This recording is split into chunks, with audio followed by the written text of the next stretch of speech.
السلام علیکم. داسې ومنوي چې د حکومت هر کار به غلط وي. نه، حکومت نه غلطۍ کېږي، خو حکومت ناسته دی دپاره دی چې ښه کارونه وکړي. نن یو ډېره ښه فیصله شوې ده. د خیبر پښتونخوا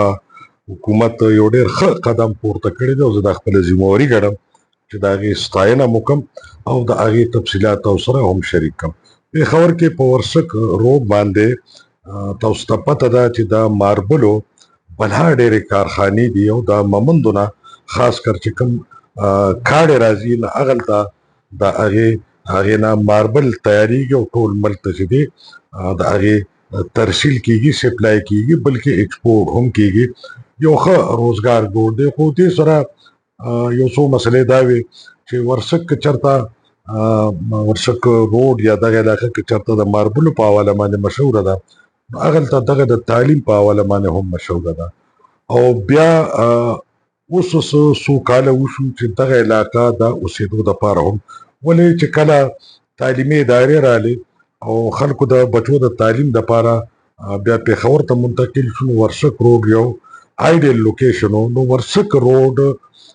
ټول پېښور کې زما خیال دی د ټولو نه زیات دباو چې دی نو هغه په ورسک روډ باندې دی، په هر حواله باندې. یو قسم له ماربل سټي هم ته جوړه ده ورسک روډ نه، ایجوکیشن سټي ته هم جوړه ده او یو نیو پېښور یا یو اربن پېښور یا یو نیو سټي ته هم جوړه ده. دې سره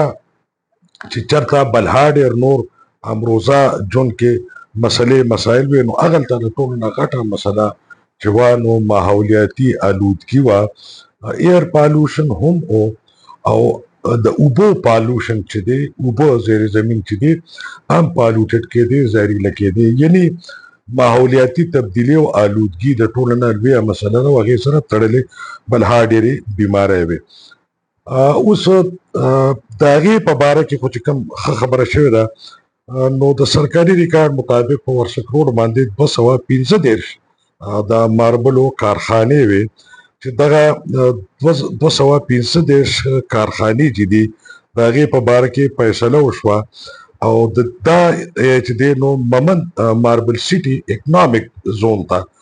منتقل کړی. د ورسک روډ باندې چې کوم 215 د ماربلو کارخانې وې، نو ممند ماربل سټي اکنامک زون ته هغه کارخانې منتقل کې شفټ کې. دغه اکنامک زون کې 40 غنټې بلا تعطل بجلی چې دا نو دا به دستیابي کارخانهدارو ته ورسک روډ د دغې کارخانهدارو د ټولو نه لویه مسله د پاور سپلای وه، د بجلی پیداوار یا په مختلف وجه باندې دا انډسټري ډیکلیرډ انډسټریل ایریا نه وه، نو د بجلی سپلای نو دغلته به 40 غنټې چې دی د بجلی سپلای وي، نو د دې نه کومه ښه خبره کیدی شي.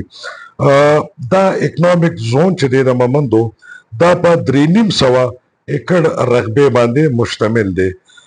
ممند ماربل سټي اکنامک زون 3,500 ایکړه چې دی نو ځمکه لري. 215 کارخانې چې دي د ماربل هلته به منتقل شي، څه منتقل شي، نورې منتقل کیږي او دغلته 50 میګاواټ ګریډ سټیشن چې دی هغه لګېدلی دی چې د هلته نه به 40 غنټې بلا تعطل چې دی نو د بجلی سپلای دی کارخانو ته کیږي او د هغې روزګار به متاثره کیږي نه. تر اوسه پورې په ممند اکنامک زون کې حکومت د ورسک د ماربل کارخانهدارو ته 215 کارخانهدارو ته 115 پلاټونه چې دي هغه ورکړي دي. 115 کارخانهدارو ته د هغې د مرضۍ مطابق پلاټونه ورکړي شوي دي او دا هغې د دغې پیسې جمع کړي دي او دغه شانتې نور مالکانو سره هم حکومت په رابطه کې دی. د هغې هغه پروسس هم روان دی او په ډېر نږدو په لږو ورځو کې به دغه ټولو خلکو ته هغلته پلاټس ملو شي او دغه هغلته به لاړ شي. دې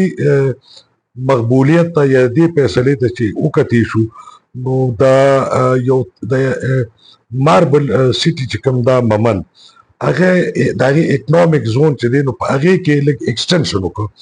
توسیع وکړو. دا فیصله وشوه چې دا ماربل نه علاوه نورو کارخانو ته هم دلته د کار کولو اجازت ورکړي شي او دا الله تعالی پر فضل و کرم دی سلیریش کارخانې چې دي نو هغه نور هم هغلته فعال دي هغې پیداوار شروع کړی دی په دې کې مختلف چې دي نو د مختلف مصنوعاتو کارخانې چې دي نو هغه په دې کې شامل دي ممند ماربل سیټي اکنامک زون 115 خلک ورته منتقل شوي دي سل پاتې چې کوم د ورسک روډ کارخانې دي د هغې پلاټونه اخري پروسس کې دي اکنامک زون ایکسټنشن وشو سلیریش نور کارخانې یونیورسټي دي نه هغې ته اجازه ورکړې شوې ده هغې دلته کار شروع کړی دی او هغه کې مختلف مصنوعات جوړیږي چې په هغې کې هغه هم دی د غوړو پیداوار هم په هغې کې روان دی او هغلته د سټیل پیداوار هم روان دی او دغه شانتې د نورو ضروري مصنوعاتو چې دی نو هغه هم چې دی د هغې پیداوار چې دی دغلته شروع دی د ماحولیاتي آلودګۍ او د آبي آلودګۍ هم چې دی نو مسله به حل شي ورسک روډ او پېښور باندې روډ رش به هم کم شي او په دغه ایجوکیشن سیټي باندې به هغه بوج چې دی نو د انسانانو د آبادۍ او د وسایلو او دغلته به یقینا چې دې سره به ډېره زیاته پیدا وشي دغه کارخانې دغه پلاټ چې دي یقینا دغه په ریزیډنشل مقاصد رهایشي مقاصدو له استعمال شي یا به دغه کېدی شي چې د ایجوکیشن سیټي یو شکل والي چیف سیکرټري خیبر پښتونخوا شاه ولی شاه چې دی نو هغه په دې کې خصوصي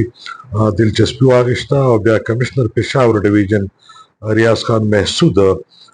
چې دی نه هغې نن وزټ وکړه د دې زون هغې سره د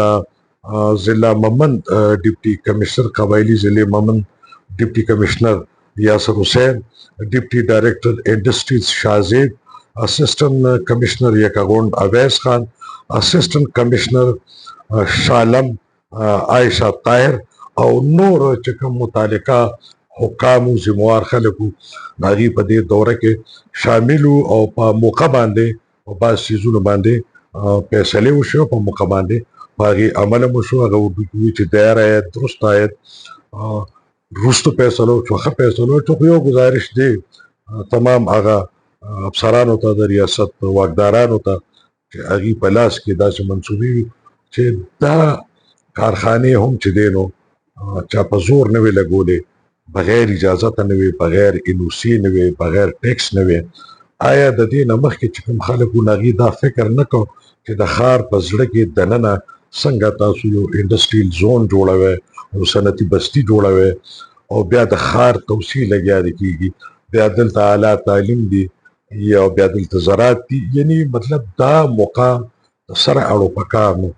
مهرباني داسې پکار ده سیول سروس ته بیروکریټس ته کوم خلک چې پلانینګ کوي منصوبه بندي جوړوي چې هغې ویژن لږ براډ کې لکه د انګریزانو را روان سل 200 کاله په ذهن کې کېږدي او دا ټول مسایل چې دي عوامل چې دي په ذهن کې وساتي او کومې منصوبې چې جوړوي نو په هغې کې د دې څیزونو ضرور خیال وساتي چې د هغې پیدې وي او بیا د منتقلۍ ضرورت نه وي اجازه غواړم د الله په امان